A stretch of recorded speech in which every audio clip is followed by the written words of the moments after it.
Hello everyone, Red's up here. In today's video I'm going to show you guys how to make every game colorful with AMD GPU software.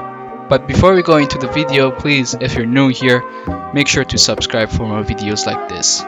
So let's get started. So first things first, what you need to do basically is you're going to open up the AMD software.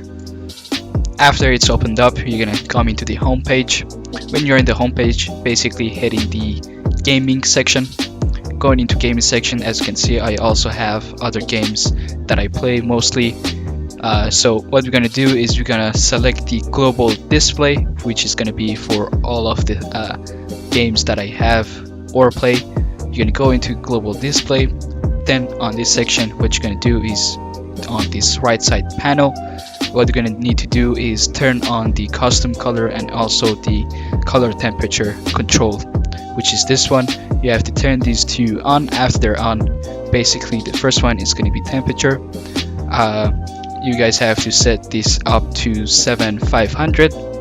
For brightness, it's optional. If you want to go higher or lower, it's up to you, but normally I would put it on 10 at least. Then HUE, I would put it on 4. Contrast, this is also optional. If you want to go higher or lower, it's up to you, but at least I would put it on 125 or 135, which is this one. For saturation, of course, if you want the colors to look more brightened up, then I would suggest putting this all the way up as much as you can, which is going to be at least for me 200. Then basically from here now, it's basically done. We're going to try some games to see how it looks. Some games also have their own contrast or saturation settings in the game, and some games don't. From these settings that I showed you, you can make any game easily more colorful than before.